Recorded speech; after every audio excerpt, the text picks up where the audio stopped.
School of Journalism, welcome to Global Journalist. I'm David Reed. Today, we're starting a new program segment, World Watch. Our international news summary focuses primarily on conflicts and catastrophes that journalists across the 7 continents are covering. In North Africa, much of Egypt remains in a state of emergency, 1 week after deadly rioting broke out in a port city. More than 50 Egyptians have died in street protests, which came around the 2nd anniversary of the uprising that toppled Hosni Mubarak. The Egyptian army chief warned that the state was on the brink of collapse, but the daily curfew was shortened Wednesday as violence eased. Both President Mohamed Morsi and the opposition leadership called for a national dialogue to resolve the political crisis. And today, feuding politicians met face to face and renounced violence. To the east in Mali, French and Malian troops seized Timbuktu in a fight against Islamic militants. They've seized much of the northern territory, and Britain promised to deploy military personnel to support the French. The United States is providing aerial surveillance, and for its part, the European Union is planning a military training mission for the region. Across the Mediterranean Sea, fighting between the Syrian rebels and the army of Bashar al-Assad intensified in Damascus, and journalists report that at least 65 young people were summarily executed in the city of Aleppo. Also inside Syria, the military has confirmed that Israeli jets carried out an airstrike on its territory. But the military denied reports that trucks carrying weapons bound for Lebanon were the targets. In another war-torn region, Pakistan may soon be responsible for the training of Afghanistan's armed forces. That development follows a meeting of the Afghan defense minister and Pakistan's military leader. Meanwhile, North Korea is shaking its fist at the world again this week. Pyongyang is angry at the United Nations for toughening sanctions as punishment for launching a long-range missile to carry a satellite into orbit.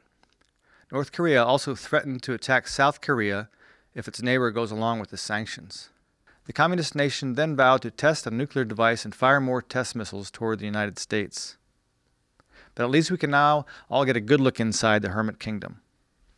Google this week unveiled detailed maps of North Korea. The maps were created with the help of citizen cartographers and years of crowdsourcing. They point out spots as small as stores and as large as North Korea's gulags, some the size of cities. On the disaster front, major flooding in Mozambique has displaced about 150,000 people and killed nearly 40 residents. The United Nations reports that the flooding has also hit South Africa, Zimbabwe, and Botswana. A crocodile farm in the north of South Africa was forced to open its gates because of the flooding. Workers managed to round up a few thousand of the creatures, but more than 10,000 crocodiles are still on the loose. Listen again next week when we'll have another roundup of international news. Now, we'll move on to the topic of the day, the elections in Israel and Jordan. Global Journalist producer Mikkel Christensen has this summary of political developments in Israel. In the election held last week, current Prime Minister Benjamin Netanyahu's party received the most votes, which in all likelihood will secure him another term as Prime Minister. But the election was far from a complete triumph for Netanyahu. His party, Likud, lost more than 25% of the seats in Knesset, the Israeli parliament. Now Netanyahu has to attempt to form a coalition among the 12 parties that got elected. Earlier he has based his support on the right-wing parties, but this time he may have to move towards the middle. Because the big winners of the election were the centrist party Yesh Atid, who surprised everybody and received the second most votes. The party campaigned mostly on domestic issues.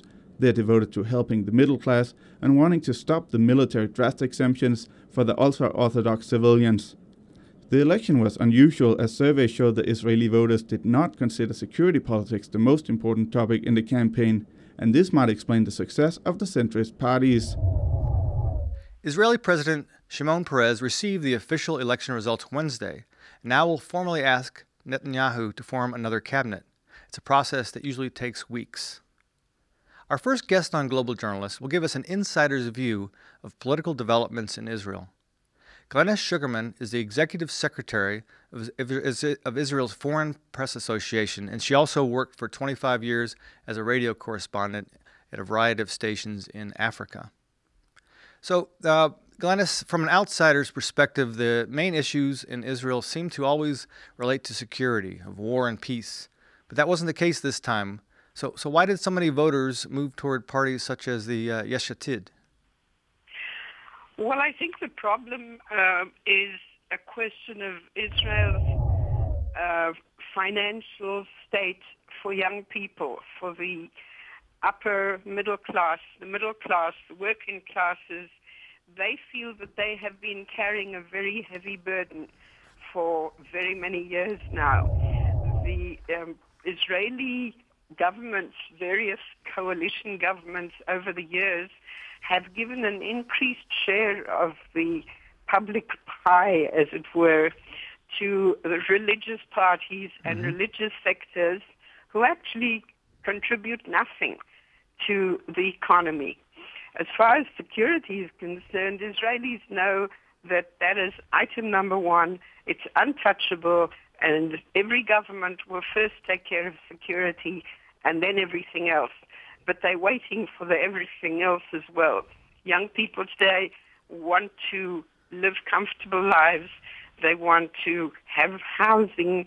They want to feel that they are not the only ones bearing the brunt of military service and the economy. And so what are some of the reasons that Netanyahu lost support? What was it about his message that did not resonate? I think this was basically it, that the very right wing decided Netanyahu was wavering. He was not right-wing enough. There is tremendous unrest in the area around us, in Syria, in Lebanon. Jordan is still stable, but the only one. Cairo is definitely not what it was supposed to be with the Arab Spring, and there's still Iraq. So that the very right wing decided that Netanyahu was not playing the game. This was the time that the international community could be ignored, and he should get on with clearing out vast areas of the West Bank.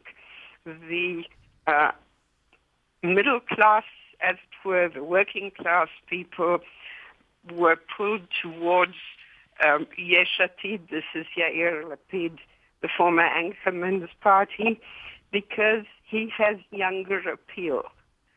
And the young people basically want what he is offering. He's not talking about a separation of religion and state, because religion is still big in terms of the fact, not religion, not Orthodox religion per se, but the fact that the Israelis want to know that this is a Jewish state.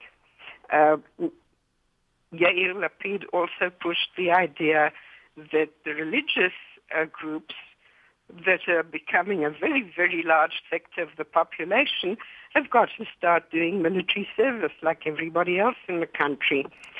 And this appeals to the young Israeli, most certainly, so that the votes bled, as it were, from the Likud towards Yair Lapid, who is not exactly a left-winger, and he's a centrist leaning towards the right.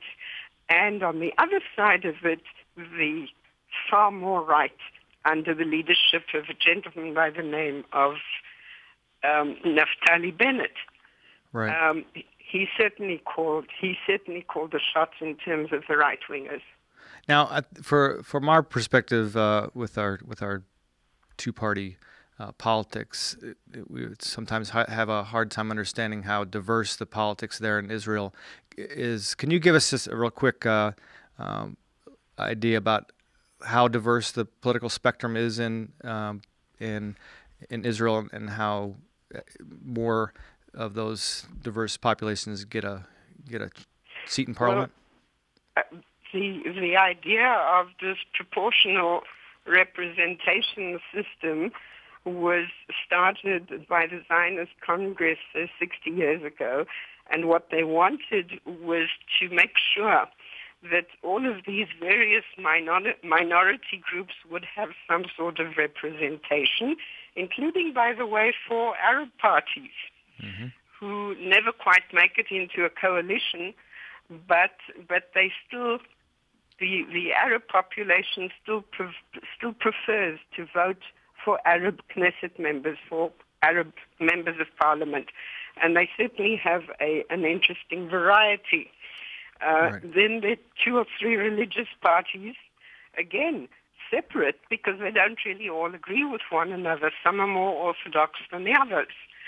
And then you have a selection of right-wingers, a selection of left-wingers, and this last election was unbelievable because there were 30 or 34 lists running for the Knesset. Wow. And now a coalition must form. That's why it takes so long to get it together. Now, in the United States, there's a perception that the relationship between President Obama and Prime Minister Netanyahu is somewhat cold. Will this election have changed anything in that regard? I like your description of somewhat cold. Unless you're a government spokesman who keep informing everybody that, of course, the relationship is strong and, of course, everybody respects everybody else, I think it's very clear to any observer that Netanyahu certainly tried to meddle in the American elections, and Mr. Obama returned the favor now in these elections, so that there's no love lost between these 2 leaders. On the other hand, yes, there is cooperation on other levels of government, certainly when it comes to information exchanges about international terror and that kind of thing. So, but the 2 leaders do not like one another. This is very clear. Now, briefly, the parties that focused on the Palestinian issues didn't fare so well, but briefly, how would you characterize the impact of this election on the opportunity for a 2-state solution and Middle East peace? Quite honestly, it looks sick because there was only one party, and this was set up just 2 months before the election itself by a former Minister of Foreign Affairs, Tzipi Livni, and she didn't really talk about it, a proper peace agreement, but just to get the process started again. Now, because Netanyahu will probably want a broad-based, stable government, which is what he always likes. He likes far more than the 61 Knesset members that he would have to have for an ordinary coalition. He may very well bring Tzipi Livni into the government, and he may make her happy and give her the mandate of starting some or other process again with the Palestinian Authority. But on the whole, this does not look very, very good. And if Netanyahu does bring in the rightist party of Mr. Bennett has no interest whatsoever in any kind of agreement with the Palestinians. He wants to annex large portions, if not all, of the West Bank. All right. Well, I'm sure so this does not look good. Okay. Well, I'm sure we're all eager to see how this plays out in the coming weeks. I really appreciate you taking the time to talk with us today, Glenys. And thank you. Okay. Now, before we begin the second segment of our program on the elections in neighboring Jordan, I want to remind everyone that you can view or listen to this program anytime by downloading our podcasts at globaljournalist.org. You can also find interesting articles, photos, and interviews related to our program on our website. So please send us questions or comments via globaljournalist@kbia.org or our Facebook page. You can also follow us on Twitter at globaljorn. That's global, Journ. Wayne White is a scholar with the Middle East Institute. He focuses on the Near East and South Asia. White is also the former Deputy Director of the State Department's Middle East Intelligence Office. Wayne, welcome to Global Journalist. Thank you. Now, the Jordan has held elections for more than 80 years, but the parliamentary election last week was exceptional. Jordan's monarchy calls the election a watershed moment in the kingdom's democratization. So, Wayne, do you agree with that assessment? Well, no, really, because the king and the government tried to make it more of a watershed by trying to get larger inclusiveness. But what in fact happened was that most of the Islamists in Jordan boycotted the election. And there's a good reason for that. Yeah, and that is that the monarchy is engaged in quite a lot of gerrymandering, which has heightened the importance of rural districts where the major support of the regime lies with the tribes, and minimized the urban population where there's a lot of opposition and Islamists. Mm-hmm. And so the boycott have a big impact on the perceived legitimacy then of this election? It did in terms of the overall population. Turnout wasn't minimal. Turnout was around 55, 60%. So there were Jordanians who voted in fairly large numbers. But the Islamic Action Front, which is the political arm of the Muslim Brotherhood, which commands probably something like a third of the vote, maybe even more than that, approaching 40% or so, a boycott of the election. And so in the eyes of many urbanites, Islamist urbanites, and particularly Palestinian-descended Jordanians who often regarded themselves as disenfranchised, this has not been viewed as a great democracy. And what's I think that Jordan is a bit different than some of the other Middle East countries as far as its tendency to protest. Can you talk a little bit about the Jordanian character, so to speak, for background on this? Yeah, I think that's very important.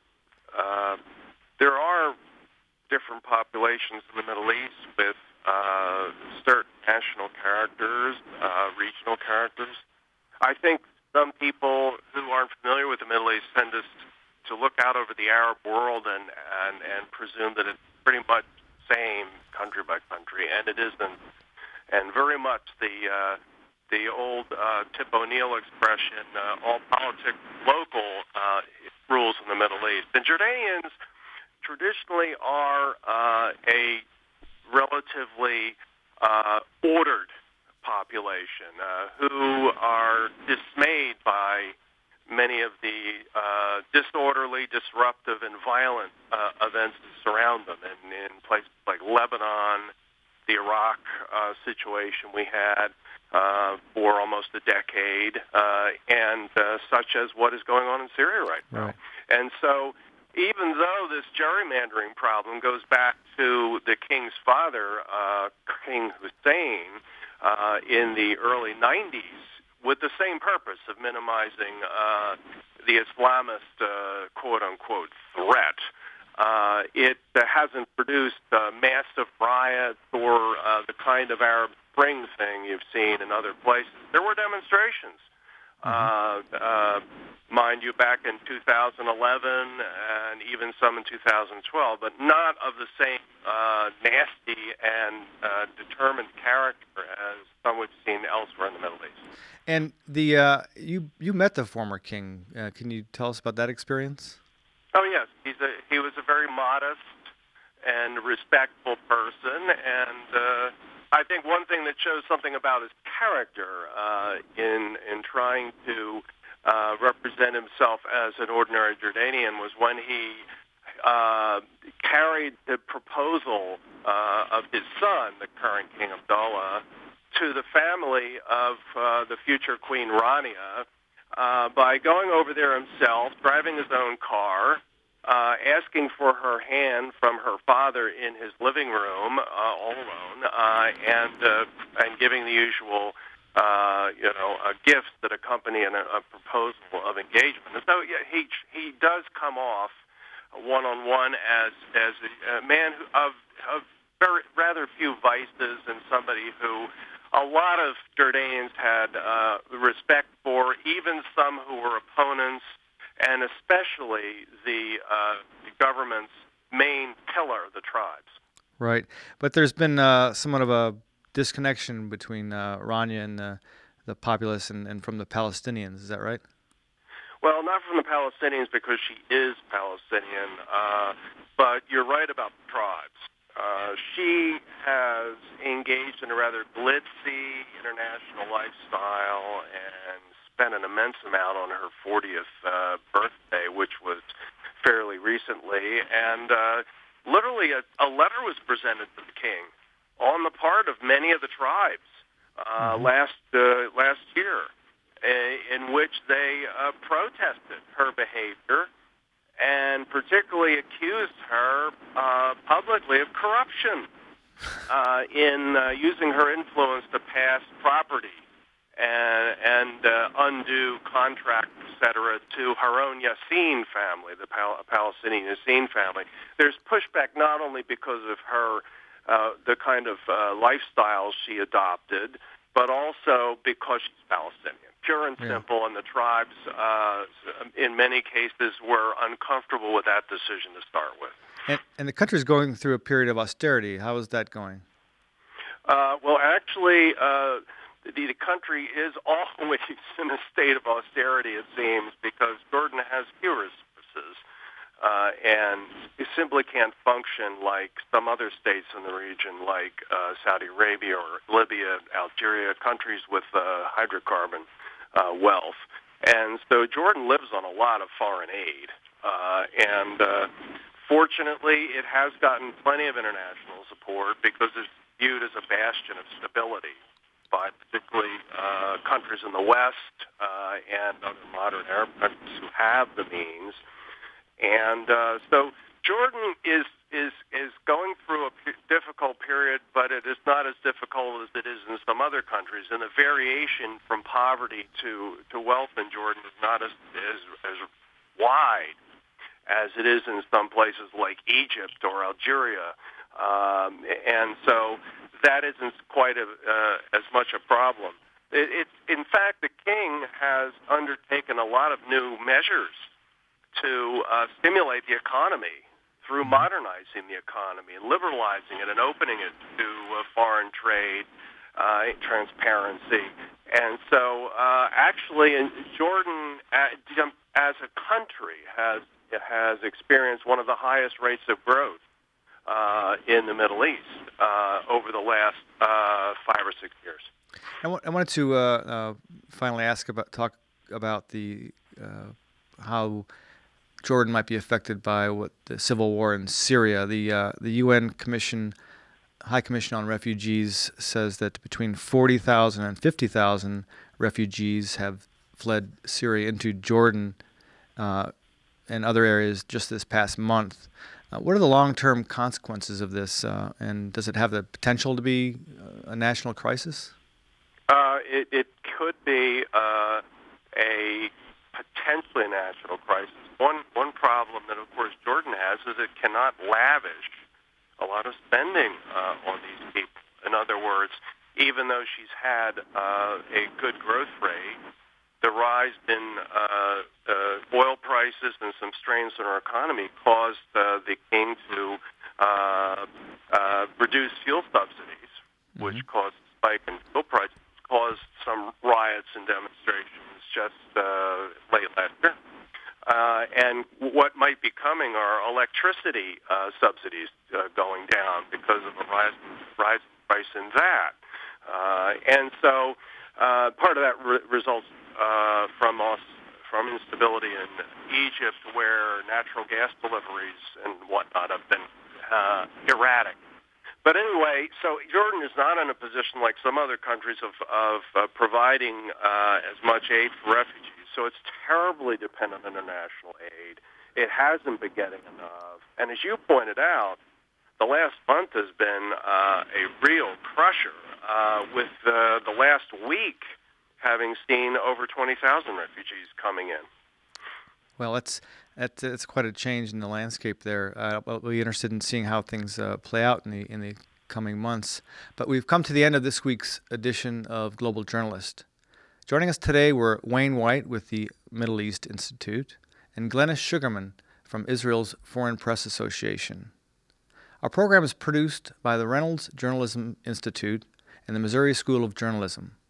Our program is directed by Travis McMillan, audio by Pat Akers. Raymond Tungakar is our executive producer. Mikkel Christensen was our lead producer for this program. Stay with us for Free Press Watch and join us again next week for another Global Journalist. I'm David Reed. And now Free Press Watch, a segment on Global Journalist, where each week we bring you a rundown of major events affecting press freedom around the world. I'm Angie Du. Today's news comes from Reporters Without Borders, the Committee to Protect Journalists, and Euronews. Last week in Nepal, the ruling Unified Communist Party made death threats to journalists that were protesting during a visit by the Prime Minister to Dalek district. The threats caused 22 journalists to leave the district indefinitely. The journalists worked for the area's daily and weekly newspapers, as well as local radio and television broadcasts. Police in Istanbul jailed at least 11 Turkish journalists to charges of belonging to a banned terrorist group. All of the journalists denied the accusations. An Istanbul court released 5 of the journalists the next day, while the others have been imprisoned for yet an undefined period. CPJ reports on the alarming conditions the journalists faced while in custody. They were beaten up by the police and denied access to food or water. With this crackdown, the number of jailed journalists in Turkey rose above 70. Turkey jails more journalists than any other country, ahead of China or Iran. A 29-year-old German female journalist reported to Stern magazine that a male politician made a sexual remark to her last year. This report in Stern has sparked a social media frenzy and has brought the topic of sexism in Germany to the forefront of conversation.